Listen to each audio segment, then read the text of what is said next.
Alright, second grade, you guys are learning how to sequence stories. So, last week, you guys did your lesson on sequencing a chapter of Because of Winn-Dixie. You broke it down into the beginning, the middle, and the end. This time, you're going to make up your own story, sort of a comic, a short comic. And I'd prefer you don't use any words. If you need to use words to help make the story a little more clear, go ahead and do that. That's fine. Just don't use too many words. So we learned about beginning, middle, end. I have two comics here in the instructional worksheet as examples. It's a Calvin and Hobbes comic. That was my favorite comic growing up. So the beginning of this first one, you got this kid, that's Calvin. He's got an umbrella. I think he's walking outside. It looks like he is because you see little grass drawn in behind his feet right there. So he must be outside. That's the beginning. The setting is outside, and the character is this kid Calvin. And he's got an umbrella. The middle, it starts raining, and you can see by his expression, he's thinking, oh, okay, well, he got an umbrella. It's raining. So in the next panel, he opens up his umbrella, and you would assume he's using it to shield himself from the rain, but he's not. He puts it upside down, and he jumps in the umbrella to go swimming. The water pools up here, so it's a surprise. You wouldn't expect that. So beginning, middle, end. Here you got Kelvin. He's in his house, running around. That's the beginning. Kelvin running around, chasing a fly. He grabs the fly. That's the middle. Other part of the middle. He throws the fly outside, and three more come in. And the end is Kelvin. He's all happy with himself. He's pleased. He thinks he did something good, but he doesn't know he let those three other flies in. Beginning, middle, and end. So for your guys' project, you are going to illustrate. That means draw. You're going to draw your own comic based off of something funny that happened in your life. Keep it simple. You want it to be a really short story. Tell yourself the story, or tell someone in your family the story so that you can help break down the beginning, the middle, and then the end. And then you're going to draw it out. And you can use square panels like this if you want. So before I do those square panels, I'm going to actually draw out. And I did this already. I very quickly drew out a funny story from my life. When I was a little kid, I used to love to scare my little brother.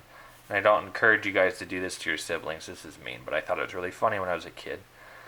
And I went into his bedroom, and I crawled under his bed, and I waited for him to go to bed, and he fell asleep. And when he was asleep, I started making monster sounds to scare him. And you could tell he's scared right there. No! And he wakes up and he was freaking out, and I thought it was really funny. So that was super mean to do, but it was funny. And I told this story without using any words, except I did have the Z's for him snoring, sleeping, and me going roar, so you know I'm scaring him. So this was something I drew out really quickly. I just used stick figures. I think you guys should probably do stick figures too. You want to keep it simple, don't make it too hard. So at the beginning was just me, and you don't know anything except that there's some character here, stick figure, standing next to a bed. That's all you know. I put an exclamation point above this character because he's excited about something. Ooh, what am I going to do here? Draw the bed, the next panel, and this stick figure, this character, he goes under the bed.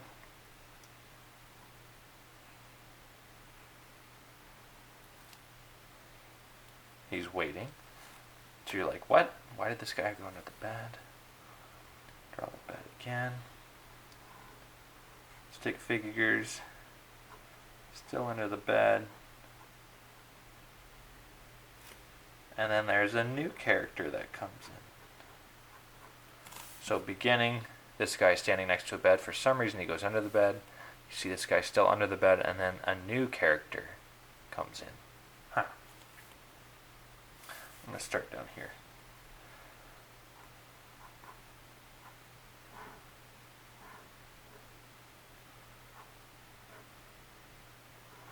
So this guy's still under the bed. This new character goes to sleep Zzz, and that shows he's sleeping. And then this guy under the bed.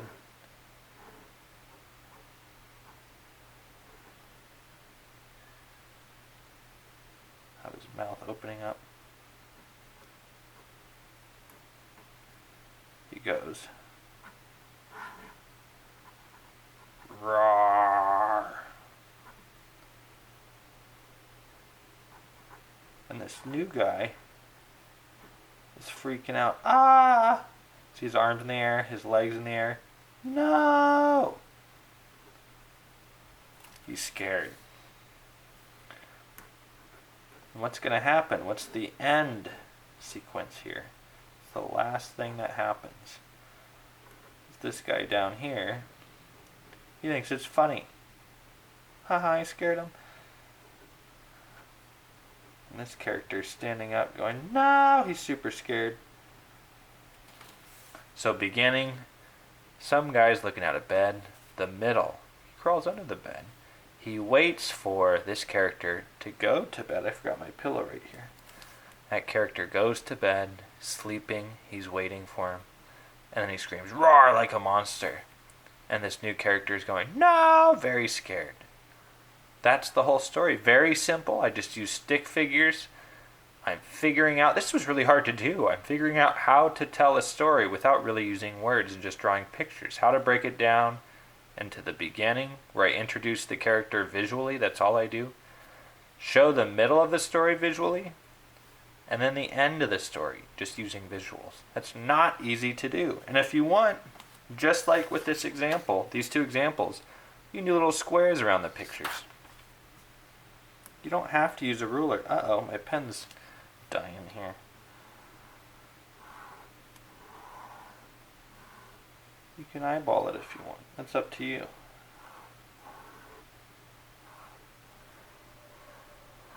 They're not going to be perfect. If you want to make them perfect, you can use a ruler. Uh-oh, see how my word bubble goes out that box? That's okay.